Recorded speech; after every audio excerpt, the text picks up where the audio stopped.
इसलिए उसके पास पैसों के पीछे भाग रही थी। लेकिन वो नहीं चाहता था कि उसे फिर से धोखा मिले, जो धोखा उसे डिंपल या यास्मिन से मिला था। इसलिए वो उससे बात नहीं करना चाहता था। वो उसके पीछे पीछे लड़कों की हॉस्टल तक आ गई, लेकिन लकी उसे भाव नहीं दे रहा था। जब वो लोग चलते चलते कॉलेज की लाइब्रेरी के पास पहुंचे तो लकी ने अचानक से पीछे पलट कर देखा। उसे अचानक से किसी लड़की के चिल्लाने की आवाज आई। जैसे ही उसने घूमकर देखा तो पाया कि हिमांशी अपना पैर पकड़कर सड़क के किनारे बैठी हुई थी। वो भागते भागते नीचे गिर गई थी। इस वक्त लकी को अपने ऊपर थोड़ा सा बुरा महसूस हो रहा था। हिमांशी उसकी वजह से गिर गई थी। आखिरकार वो घूमा और वहां चला गया जहां पर हिमांशी गिरी हुई थी। वो जाते ही हिमांशी के बगल में बैठ गया। क्या हुआ? आप तो भाग रहे थे ना, भागते भागते रुक कैसे गए? और भागिए ना। हिमांशी जो कि नीचे गिरी हुई थी वो गुस्से से लकी की ओर देख रही थी। इस वक्त वो सच में लकी से नाराज थी। तुम ठीक हो? लकी ने हिमांशी से धीरे से पूछा। कुछ नहीं हुआ है, बस मेरा पैर मुड़ गया है, बाकी तुम खुद ही देख लो कि मैं कैसी हूं, हिमांशी ने कहा और लकी की ओर देखने लगी। लकी ने गहरी सांस ली और हिमांशी को उठाने के लिए अपना हाथ उसकी तरफ बढ़ा दिया। हिमांशी ने लकी के बढ़े हुए हाथ को देखा। भले ही वो उसे काफी गुस्सा थी, लेकिन फिर भी आखिर में उसने उससे हाथ मिला लिया था। लकी ने हिमांशी का हाथ पकड़कर उसे उठा लिया। अब तुम ठीक हो? लकी ने पूछा और हिमांशी को खड़ा करने के लिए उसे सहारा देने लगा। मेरे टखने में थोड़ा सा दर्द हो रहा है। न चाहते हुए भी हिमांशी का गुस्सा लकी के ऊपर से छंट गया था। आराम से चलो। लकी ने हिमांशी को सहारा दिया और उसे बगल में एक बेंच पर बैठा दिया। लकी का सहारा पाने के बाद हिमांशी के दिल में एक अलग ही तरह की खुशी दौड़ गई थी।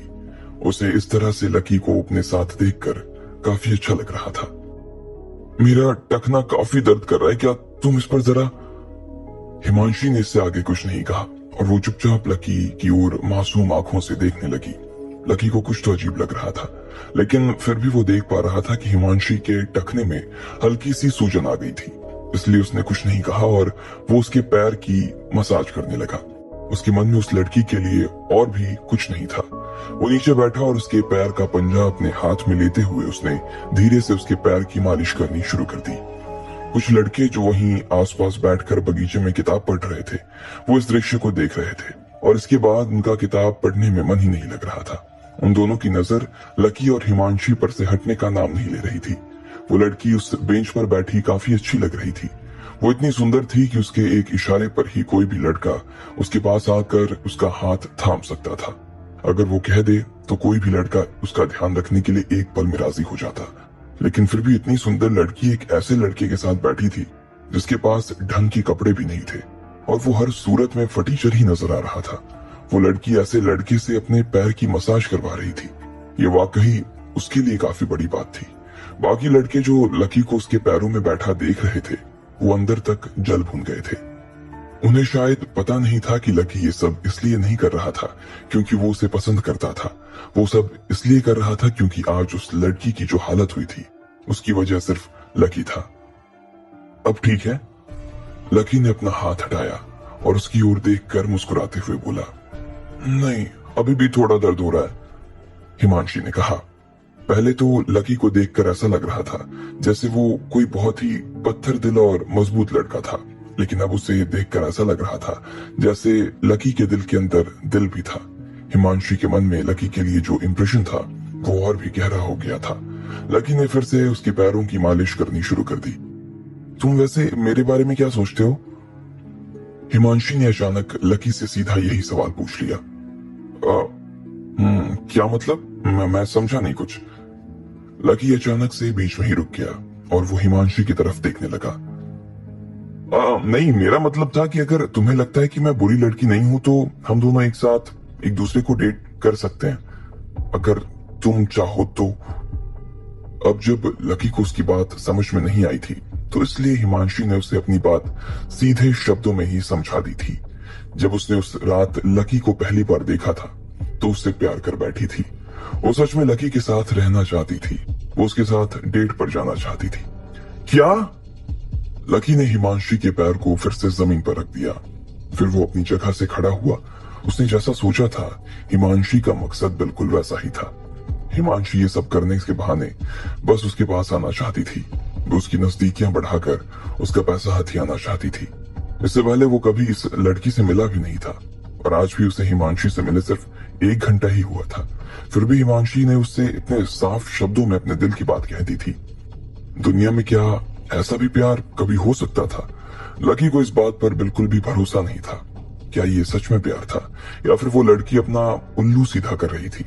लकी उसकी तरफ देखकर मुस्कुराने लगा और फिर जाने के लिए पलट गया। 1 मिनट रुको। हिमांशी बेंच पर से खड़ी हुई और उसने लकी का हाथ पकड़ लिया। मैं तुम्हारी गर्लफ्रेंड बनना चाहती हूँ, बन सकती हूँ? हिमांशी ने और सीधे शब्दों में अपनी बात रखी। इससे पहले सिर्फ लड़के ही हिमांशी के पास आते थे, लेकिन वो खुद कभी किसी लड़के के पास नहीं जाती थी। आज जब वो हिम्मत करके किसी लड़के से अपने दिल की बात कह रही थी, तो वो लड़का उसकी बात पर ध्यान देने को राजी नहीं था। अब ऐसे में उससे गुस्सा आना तो लाजमी था।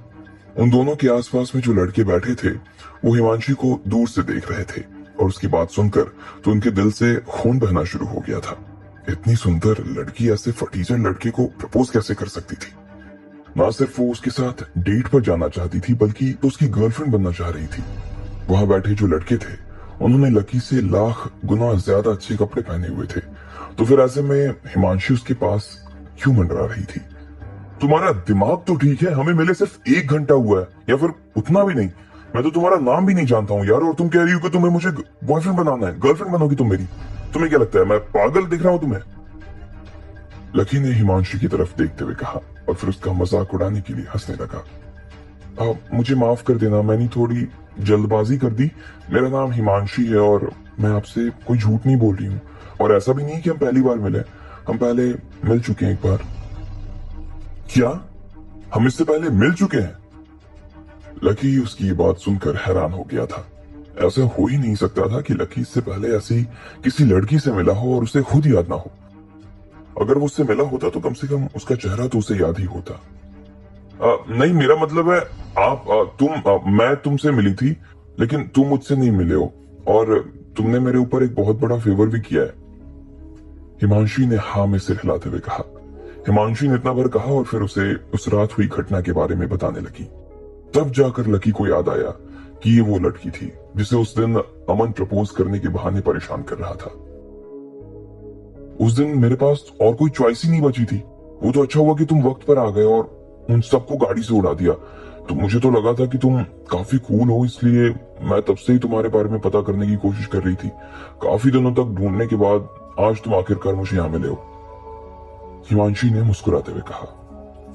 अच्छा, ऐसी बात है। लकी ने भी उसकी बात पर हाँ में गर्दन हिलाते हुए कहा। अब जाकर उसे हिमांशी की बात पर विश्वास हो रहा था और वो समझ गया था कि वो उससे पैसे लेने के लिए नहीं आई थी। इस वक्त पूजा भी हिमांशी के पास आ गई। वो उसकी तरह लकी से मिलने के लिए बेताब नहीं थी, इसलिए वो धीरे धीरे पैदल आ रही थी। आते आते जब वो थोड़ा थक गई तो उसने बीच में थोड़ा आराम भी कर लिया था। उसने देखा कि हिमांशी के पैरों में कुछ हो गया था, इसलिए वो अपना पैर लंबा करके बैठी हुई थी। हिमांशी, तुम ठीक हो?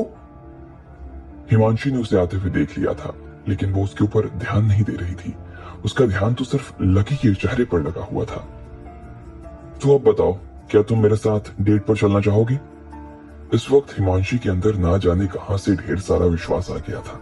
उसे लग रहा था कि लकी उसकी बात काट नहीं सकता और वो सुनते ही तुरंत हाँ कर देगा। क्या तुमने उसे इतनी सी देर में कन्विंस भी कर दिया? हिमांशी, तुम कहां से इस फटीचर?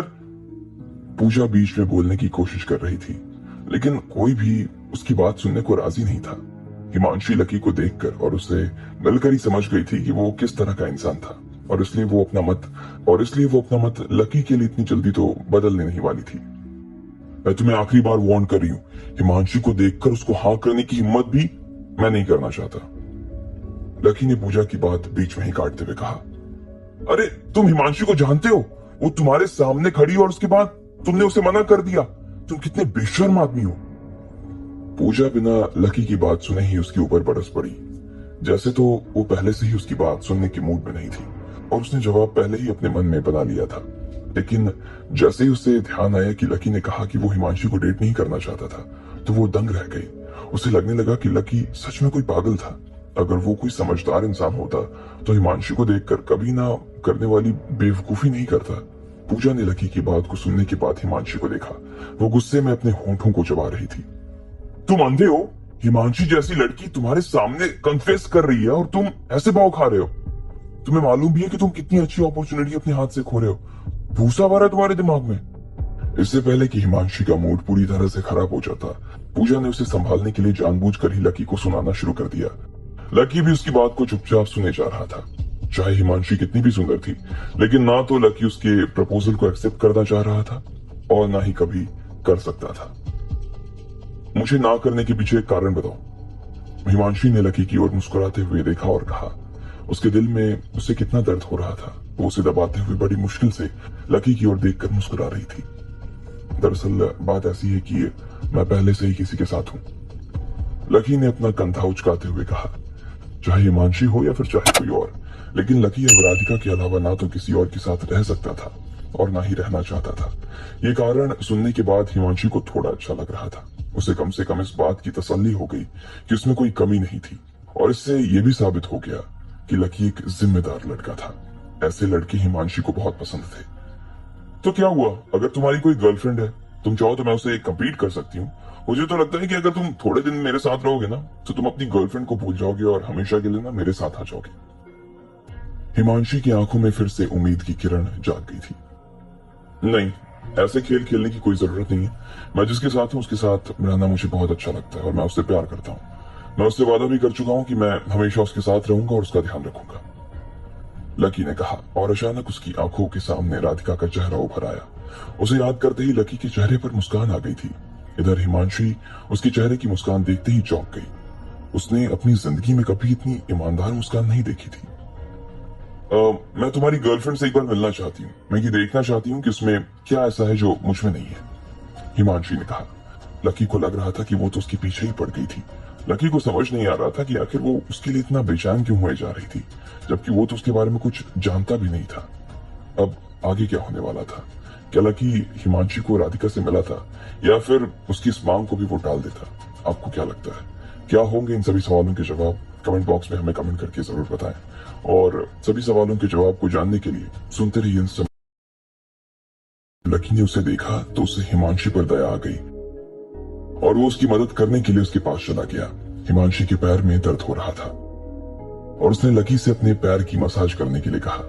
लकी ने मसाज शुरू कर दिया और मौका पाते ही हिमांशी ने उसे प्रपोज कर दिया, लेकिन लकी ने उसका प्रपोजल एक्सेप्ट नहीं किया और उसे ठुकरा दिया।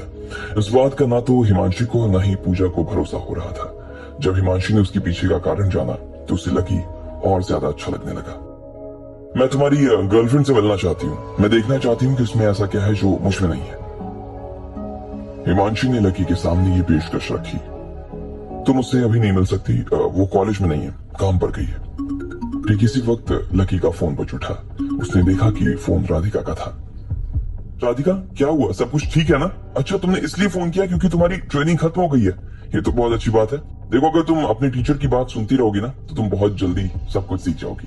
ठीक है, चलो तुम दोपहर में फ्री हो, फिर मैं तुम्हें लेने के लिए आ जाऊंगा। ठीक है, बाय, लकी ने कहा और फिर फोन काट दिया। जब हिमांशी ने लकी के चेहरे पर राधिका से बात करते हुए इस तरह के भाव देखे तो उसे ना जाने क्यों राधिका से जलन होने लगी। बात सुनकर तो ऐसा लगता है कि तुम दोनों एक दूसरे से बहुत प्यार करते हो, हिमांशी ने मुस्कुराते हुए कहा। लेकिन उसकी दिल में उतनी ही जलन भी हो रही थी जितनी उसे पहले महसूस हो रही थी। लेकिन उसने अपनी जलन को छुपाते हुए आगे कहा, लेकिन ऐसा नहीं है कि मैं तुम्हें इतना प्यार नहीं कर सकती, बल्कि मैं तुम्हें उससे ज्यादा प्यार दूंगी। मुझे तो लगता है कि वो तुमसे पहले मिली थी, इसलिए वो उसे एडवांटेज बन गया। वो अलग बात है। अगर मैं उससे पहले तुम्हारे सामने आ जाती ना, तो शायद आज तुम मेरे होते, मेरे साथ होते, हिमांशी ने कहा। देखो, ये सब बातें और इन सभी बातों का ना कोई फायदा नहीं है। मैं अभी उसके साथ हूं और हमेशा उसके साथ रहूंगा, इसलिए अब हम दोनों के बीच में कुछ नहीं हो सकता। प्लीज स्टे अवे, लकी ने कहा और निकलने लगा। हिमांशी को उसकी ये आखिरी सी बात चुप गई थी, इसलिए बोली, तुम क्या मुझे डांट रहे हो? खैर, अगर डांट भी रहे हो तो मुझे कोई परवाह नहीं है। जो आज तुम कह रहे हो ना, उसका नतीजा तुम्हें कल भोगना पड़ेगा, हिमांशी ने कहा। लेकिन उसके चेहरे पर गुस्सा के भाव नहीं थे। वो चुपचाप खड़ी उसे देख रही थी और मुस्कुरा रही थी। लेकिन सिर्फ उसकी आत्मा ही इस बात को जानती थी कि उसके दिल में खंजर घुप गया था। लकी भी उसे देखे जा रहा था। हिमांशी की जुबान सच में काफी तेज थी। लकी ने आज तक अपनी जिंदगी में ऐसी कोई लड़की नहीं देखी थी। वो इतने साफ शब्दों में उसे मना कर चुका था, फिर भी वो उसे बात समझ नहीं आ रही थी। वो उसे डांट लगा रहा था, फिर भी हिमांशी उसके मुंह से डांट खा लेती थी। इसलिए लकी को लग रहा था कि वो लड़की रुई के जैसी हल्की थी।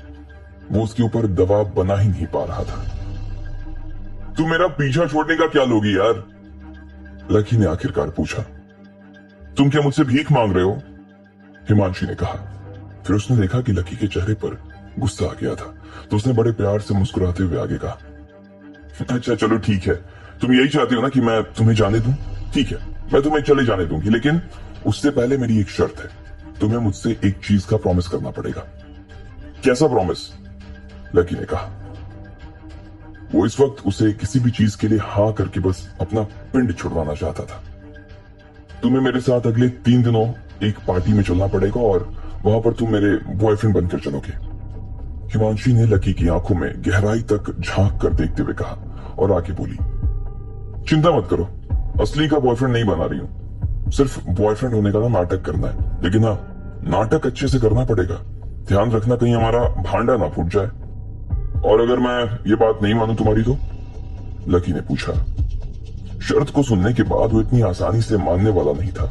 वो देख पा रहा था कि हिमांशी उसे किसी भी बड़े लफड़े में उलझाने की कोशिश कर रही थी। नहीं मानोगी तो फिर मैं भी नहीं मानूंगी, बात खत्म। हिमांशी ने अपने दोनों हाथ बांधते हुए कहा और फिर लकी की आंखों में देखने लगी। लकी को लग रहा था कि जिस तरह से वो खड़ी थी, उसके बाद उसका इतनी आसानी से मान जाना आसान बात नहीं था। ठीक है, मैं सोचकर बता दूंगा, लकी ने कहा। जैसे ही उसका ये कहना था, हिमांशी फिर से बेंच पर बैठ गई और बोली, ठीक है, आराम से सोच लो, तब तक मैं यहीं बैठी हूं, बस रेडी होना पड़ेगा, तो उस हिसाब से थोड़ा जल्दी सोच लेना। हिमांशी हंसे जा रही थी। पूजा को भी उसकी इस हरकत पर हंसी आ गई और लकी को समझ नहीं आ रहा था कि आखिर ये लड़की किस मिट्टी की बनी थी। ठीक है, मैं चलने के लिए तैयार हूं, लकी ने एक गहरी सांस छोड़ते हुए कहा।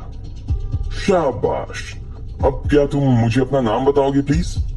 हिमांशी ने पूछा। लकी कहते हैं मुझे सब, लकी ने कहा और फिर उसका फोन नंबर ले लिया। ठीक है, तो मैं कल तुम्हारा इंतजार करूंगी। मुझे यही कॉलेज के एंट्रेंस के बाहर मिल जाना, आने से पहले मैं फोन कर दूंगी तुम्हें, हिमांशी ने कहा और फिर लकी से बाय करते हुए वहां से निकल गई। लकी ने भी उसे बाय कहा और अपने रास्ते चल पड़ा। जब हिमांशी ने लकी को जाते हुए देखा तो उसके चेहरे पर एक अजीब सी हंसी आ गई थी। उसे लग रहा था कि भले ही किसी भी रूप में, लेकिन लकी उसका बॉयफ्रेंड बनने के लिए तैयार तो हो गया था। उसे दिल ही दिल इस बात की काफी खुशी हो रही थी। हिमांशी, मुझे तो लगता है कि तुम्हें इस फटीचर से ना प्यार हो गया यार, लेकिन चलो, ये अच्छा हुआ ना कि इससे तुमसे प्यार नहीं हुआ। उफ, पूजा ने एक गहरी सांस छोड़ते हुए कहा। उसे उसकी ये बात बहुत अच्छी लगी कि हिमांशी ने लकी को सिर्फ अपना बॉयफ्रेंड बनने का ना नाटक करने के लिए कहा था। वो जो भी हो, लेकिन पसंद तो मैं उसे करती हूँ, हिमांशी ने कहा और उसके चेहरे के ऊपर जाते हुए लकी को देखकर एक मुस्कान आ गई। अरे पर तुमने तो उसे जाने देने के लिए प्रॉमिस किया ना, तुमने उसे अपने बॉयफ्रेंड होने का नाटक करने के लिए सिर्फ कहा ना, यही बात है ना, ताकि। इससे पहले कि वो आगे कुछ कह पाती, हिमांशी ने उसकी बात को बीच में ही काट दिया और बोली, नहीं, मुझे तो ऐसा नहीं लगता। वैसे वो मेरे साथ पार्टी में तो आ सकता है ना, क्योंकि अगर वो मेरे साथ पार्टी में आ गया ना तो थोड़ी देर के लिए रुकेगा, तब उसे पता चलेगा कि उसके लिए मुझसे बेहतर इंसान और कोई नहीं हो सकता। पूजा उसकी बात सुनकर हैरान रह गई थी। कहने को वो हिमांशी की सबसे अच्छी दोस्त थी, लेकिन वो आज अपनी ही दोस्त को पहचान नहीं पा रही थी। तुमसे सच में ना कोई नहीं निपट सकता हिमांशी। वैसे तुम्हें पता होना चाहिए कि वो पहले से ही किसी से प्यार करता है यार। लेकिन हिमांशी को इस वक्त किसी भी बात से कोई फर्क नहीं पड़ रहा था, ना ही कोई बात समझ आ रही थी। आखिरकार जब वो दोनों वहां से निकलने लगे तो हिमांशी को एहसास हुआ कि उसके पैर में थोड़ा दर्द हो रहा था। दर्द उठते ही उसे वो तस्वीर याद आ गई जिसमें लकी उसके घुटने में बैठा हुआ था और वो हिमांशी के पैर की मसाज कर रहा था। जैसे ही वो तस्वीर उसके जहन में ताजा हुई, अचानक से हिमांशी के चेहरे पर शर्म आ गई। इधर पिछले 3 दिनों से अपने क्लास के अलावा राधिका संगीत सीखने के लिए हर रोज जा रही थी। अब उसके इमोशंस भी ठंडे हो गए थे और साथ ही उसे निशा या और कोई परेशान भी नहीं कर रहा था। जब लकी को ये पता चला तो उसके दिल में काफी सुकून मिल गया। आज लकी ने राधिका को फिर से ट्रेनिंग के लिए छोड़ दिया था। जब वो वापस कॉलेज आया तभी उसके फोन पर हिमांशी का फोन बजने लगा।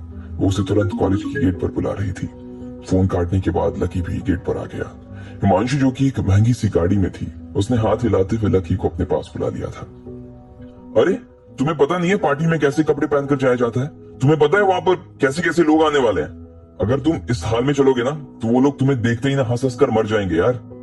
पूजा, जो कि उसकी गाड़ी की अगली सीट पर बैठी थी, उसने लकी को देखा और जैसे ही देखा उससे ये सब कहे बिना रह नहीं पाई। उसके कपड़े देखकर वो निशब्द हो गई थी। ठीक है, तो फिर मैं नहीं आता हूँ, ठीक है, लकी ने कहा और फिर मुड़कर जाने लगा। वो इन लोगों के इतने नखरे नहीं झेलने वाला था। उसे पूजा से कोई मतलब नहीं था और ना ही हिमांशी की इस पार्टी से कोई लेना देना था। अरे क्या तुम भी बुरा मान गए? ये तो ऐसे ही कह रही है। तुम तो काफी हैंडसम हो, इसलिए जो पहना है उसी में आ जाओ, हिमांशी ने उसके सामने मुस्कुराते हुए कहा। लकी ने दरवाजा खोला और पीछे वाली सीट पर बैठ गया और हिमांशी ने गाड़ी चालू कर दी। जब उसकी गाड़ी गोल्डन लीफ हाउसिंग के आगे आकर रुक गई तो लकी हिमांशी को अजीब सी नजरों से देखने लगा। उसे लगा कि वो किसी का इंतजार कर रही थी, लेकिन जब 2-3 मिनट तक कोई बाहर नहीं आया तो लकी ने हिमांशी को देखा और कहा, क्या बात है, तुम गाड़ी आगे क्यों नहीं ले रही हो यार? क्योंकि हमें आगे कहीं जाना ही नहीं है, आज की पार्टी यहीं पर होने वाली है। तुम दोनों गाड़ी से उतरो, मैं इसे पार्क कर देती हूँ। लकी और पूजा गाड़ी से बाहर आ गए। लकी उस जगह को देख रहा था और उसके दिमाग में बार बार यही ख्याल आ रहा था कि अच्छा हुआ राधिका भी प्रैक्टिस के लिए गई हुई थी। अगर वो यहीं होती तो लकी को इन लड़कियों के साथ देखकर तो वो लकी की हालत खराब कर देती। क्या बात है, ऐसे घूर घूर कर क्या देख रहे हो? इतनी अच्छी जगह पहली बार आए हो क्या? पूजा ने उसका मजाक उड़ाते हुए कहा और फिर लकी के चेहरे को देखकर हंसने लगी। लकी ने पूजा को देखा और उसके मन में तो यही ख्याल आ रहा था कि वो उसे अपनी विला की चाबी पकड़ा दे, लेकिन फिर वो चुपचाप खड़ा हो गया। बेकार में वो पूजा के मुंह नहीं लगना चाहता था और ना ही खुद को साबित करना चाहता था। वैसे लकी ने देखा कि आज उसने काफी अच्छे कपड़े पहने हुए थे। ठीक इसी वक्त तक लकी ने देखा कि आज हिमांशी ने भी काफी सुंदर कपड़े पहने थे। हिमांशी का गोरा और लंबे से चेहरे पर हल्के लाल रंग की लिपस्टिक लगी हुई थी और उसने एक हल्के हरे रंग की लंबी सी ड्रेस पहनी हुई थी। उसने पैरों में सैंडल पहन रखा था। सैंडल की वजह से उसके पैर काफी सुंदर और लंबे नजर आ रहे थे। वो आज सच में किसी हीरोइन से कम नहीं लग रही थी। वो सच में इतनी सुंदर लग रही थी कि एक पल के लिए तो लकी ने भी उसे देख लिया था। चलो चला जाए, हिमांशी ने लकी की ओर देखा और मुस्कुराते हुए कहा। वो तीनों उस बिल्डिंग के अंदर जाने लगे। वहां दरवाजा बंद था और हिमांशी और बाकी के लोगों के पास अंदर जाने के लिए चाबी नहीं थी। वो दरवाजा बजाते रहे लेकिन कोई बाहर नहीं आया। हिमांशी और पूजा थोड़ा परेशान होने लगी। अब लकी के अलावा इस काम को कोई और नहीं कर सकता था। जब उसने देखा कि एंट्री गेट खुलने में काफी देर हो रही थी तो लकी ने सोचा कि उसे अपनी ही चाबी से उसे खोल देना चाहिए। इसलिए दोनों के बीच से निकलते हुए वो अंदर आया और उसने अपना कार्ड गेट पर लगा दिया। तुरंत एक बीप बजी और दरवाजा खुल गया। तुम्हारे पास यहाँ की कार्ड की कहां से आई? हिमांशी उसे देखते ही झटका खा गई। जब उसने लकी के हाथ में चाबी देखी तो उसकी आंखें फटी की फटी रह गई। इसका मतलब तो यही था कि लकी का घर इसी हाउसिंग में था, लेकिन ऐसा कैसे हो सकता था? ये तो दिल्ली की सबसे महंगी हाउसिंग में से एक थी। लकी इसमें घर कैसे ले सकता था? हिमांशी को ये बात समझ नहीं आ रही थी। एक्चुअली मैं यहीं पर रहता हूँ। लकी को उम्मीद नहीं थी कि इतनी छोटी सी बात पर हिमांशी इतना बड़ा रिएक्शन देगी। उसे पहले तो थोड़ा अजीब लगा, फिर उसने सोचा कि उसे सच बता ही देना चाहिए, इसलिए उसने हिमांशी को सच बता दिया था। क्या बकवास कर रहे हो यार? जो मुंह में आएगा वो बोल दोगे क्या? अब तुम्हारा घर भी यहाँ आ गया। तुम्हें क्या लग रहा है कि हम कोई छोटी बच्चियां हैं जो तुम्हारी कहानी सुनेंगे और मान लेंगे? यहाँ का सस्ते से सस्ता घर 1 करोड़ से कम का नहीं है और तुम्हारे पास इतना पैसा कहां से आ गया, बताना जरा, पूजा ने पूछा। लकी फिर से पूजा को देखने लगा। वो सच में जिस तरह की बात कर रही थी ना, उसे सुनकर यही लग रहा था कि वो 3 साल की बच्ची थी। तुम्हें शायद मालूम नहीं है, लेकिन उस दिन जब तुम वहां से निकल गए थे ना, तब हम तुम्हारे कुछ क्लास वालों से मिले और उन्होंने हमें बताया, तुम्हारे बारे में सारी जानकारी दी। तुम एक टीचर हो, कॉलेज की स्कॉलरशिप पर पढ़ते हो, खाना खाने का खर्चा चलाने के लिए पार्ट टाइम जॉब इधर उधर दुकानों में ढूंढते रहते हो, कपड़े भलाई की दीवार से उतर कर पहनाते हो और मोबाइल भी 5th हैंड चलाते हो। पूजा ने फिर से लकी के ऊपर बरसते हुए कहा। लकी को पूजा की ये बात बिल्कुल अच्छी नहीं लग रही थी। वो उसका मजाक उड़ा रही थी और वो भी बिना उसे ठीक से जाने। अब आगे क्या होने वाला था? क्या लकी उसे पलटकर जवाब देता या फिर वो चुपचाप आगे बढ़ जाता? आपको क्या लगता है, क्या होंगे इन सभी सवालों के जवाब? कमेंट बॉक्स में हमें कमेंट करके जरूर बताएं और सभी सवालों के जवाब को जानने के लिए सुनते रहिए।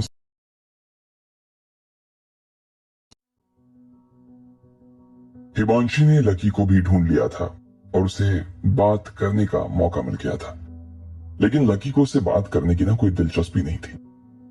उसने पहले ही हिमांशी के सामने ये बात साफ कर दी कि वो किसी भी हाल में उसके साथ डेट पर नहीं जाना चाहता था, क्योंकि वो राधिका से प्यार करता था।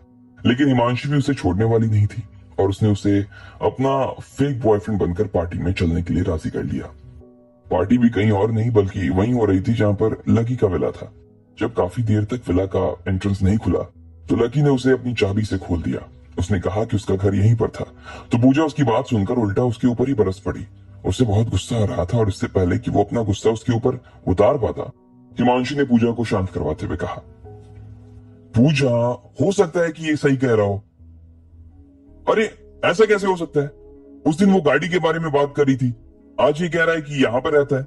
अरे ये इतनी आसानी से मैं बेवकूफ नहीं बना सकता ना। बस करो, मैं कह रही हूं ना, अगर वो कह रहा है तो सही कह रहा होगा ना। हिमांशी ने उसे चुप कराते हुए कहा। हिमांशी के दिल में सच में एक उम्मीद की किरण जाग गई कि लकी उन दोनों से झूठ नहीं बोल रहा था।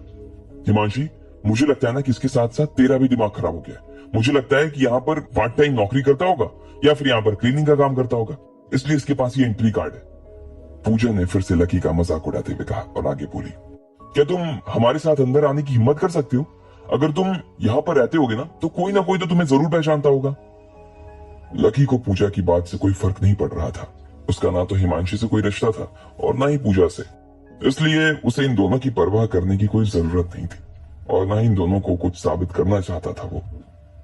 देखा, मैंने कहा था ना, ये आदमी हमेशा बस झूठ ही बोलता रहता है। पूजा की जुबान फिर से कैंची की तरह चलनी शुरू हो गई। उसे लगता था कि लकी सिर्फ झूठ ही बोल रहा था। हिमांशी खुद उसकी इस तरह की बातों को सुन सुनकर थक गई थी।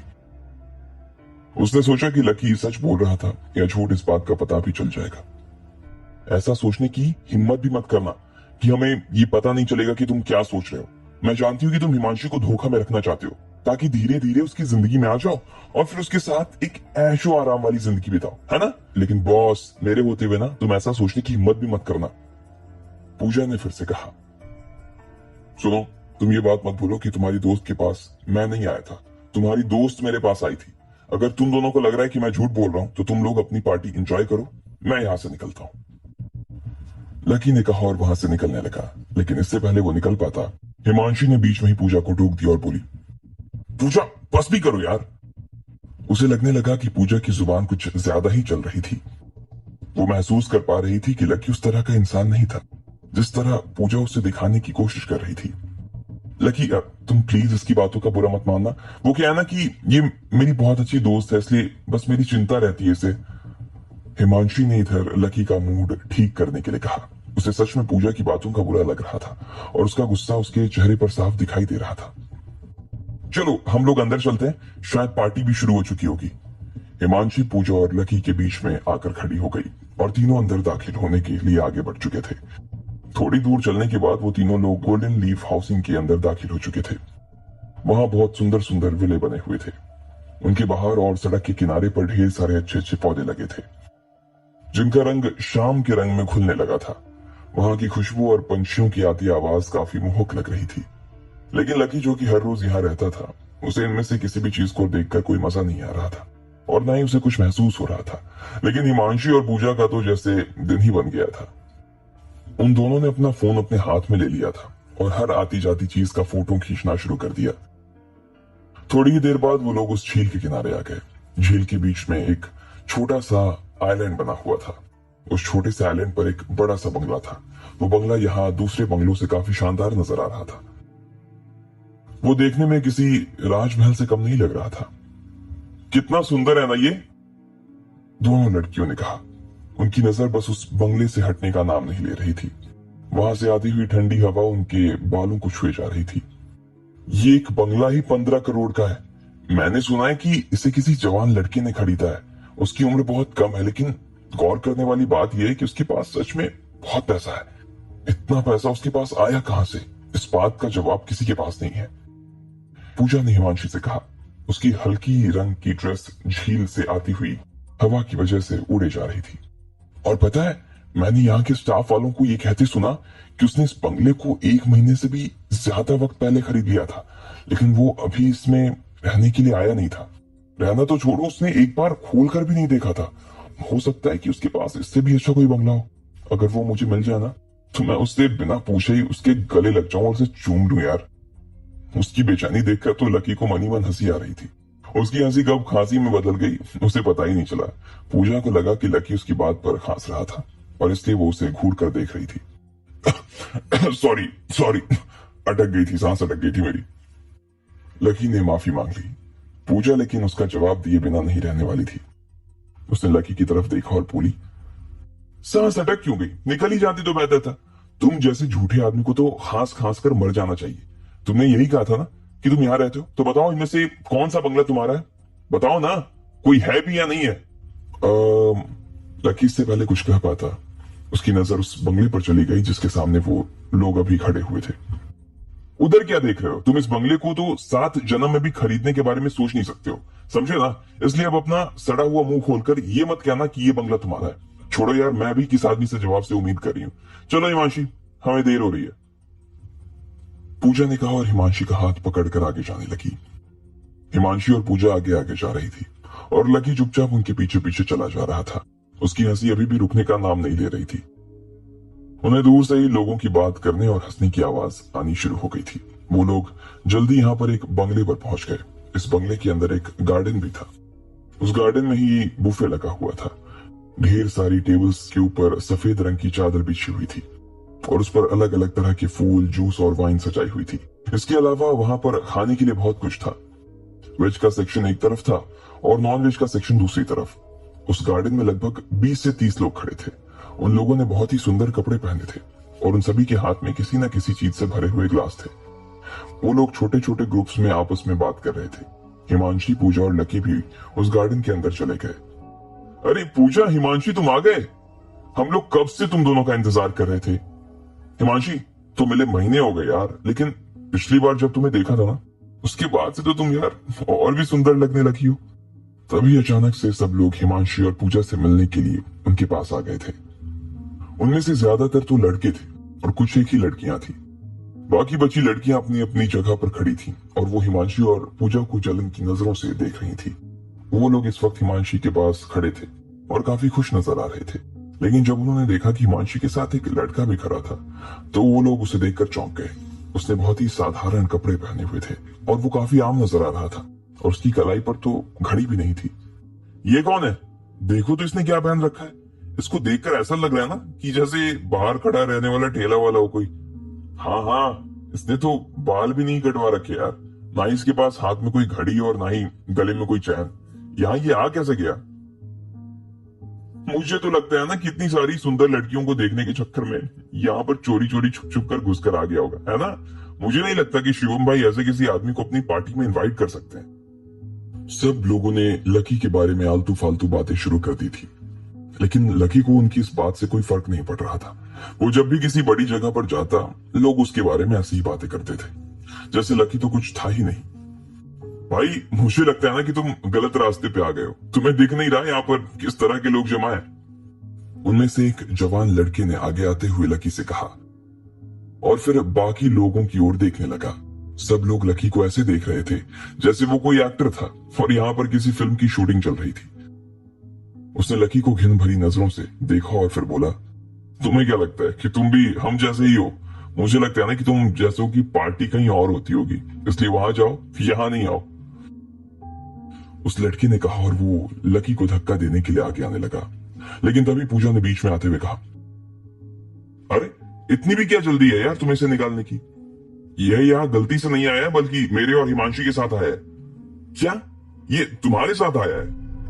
बाकी के लोग जो वहां खड़े थे वो पूजा की बात सुनकर ऐसे हैरान हो गए जैसे भरी धूप में उन्होंने आसमान में बिजली कड़कते देख लिया। वो लड़का कहीं से भी ऐसा नहीं लग रहा था जैसे वो इनके जैसा हो, तो फिर वो हिमांशी और पूजा के साथ कैसे आ सकता था? और फिर बड़ी बात तो यह कि पूजा और हिमांशी काफी सुंदर लड़कियां थी। पूरी पार्टी में जितनी भी लड़कियां आई थी उनमें से सुंदर पूजा और हिमांशी ही थी। अमूमन ऐसी पार्टी में यही होता था कि लड़के इन दोनों के पीछे लगे रहते थे, लेकिन पूजा और हिमांशी दोनों ही उनके ऊपर ध्यान नहीं देती। उन सब की इस तरह की कंफ्यूज शक्लें देखकर पूजा को हंसी आ गई।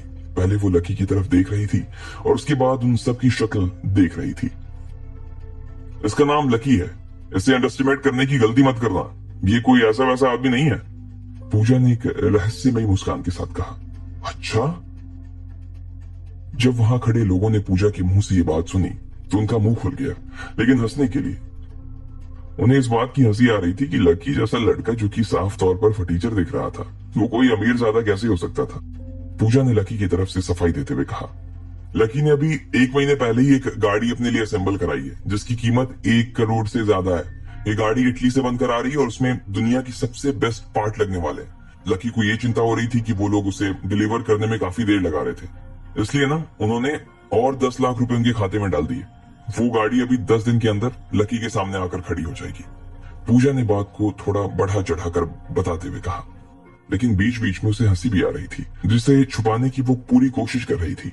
इधर बाकी के लोगों को एक बार के लिए तो ये लगा कि लकी सच में काफी अमीर था, लेकिन जब उन्होंने पूजा को उसकी हंसी छुपाते हुए देखा तो वो समझ गए कि वो उनके साथ मजाक कर रही थी। तुम्हें पता है कि जब हम लोग अंदर आ रहे थे तो लकी सर ने हमसे कहा कि उनका घर यहीं पर है, और जब हमने पूछा कि आपका घर कौन सा है तो लकी सर की नजर सीधी उस बंगले पर जा टिकी जो झीलों के बीचों बीच बना हुआ है, पूजा ने कहा और अपने मुंह को आश्चर्य से गोल बना लिया। बाकी सब लोग अपना आश्चर्य दिखाने के लिए अपनी हथेली से अपने होठों को ढक रहे थे, फिर भी सब लोग हंस रहे थे। लकी को बहुत गुस्सा आ रहा था, उसने गुस्से में अपनी मुट्ठी भींच ली थी और वो पूजा का मुंह तोड़ देने वाला था। क्या वो सच में ऐसा करता या उससे पहले ही हिमांशी मामले को संभाल लेती? आपको क्या लगता है, क्या होंगे इन सभी सवालों के जवाब? कमेंट बॉक्स में कमेंट करके हमें जरूर बताएं, और सभी सवालों के जवाब को जानने के लिए सुनते रहिए इंस्टा मिलियनेयर सिर्फ पॉकेट एफएम पर।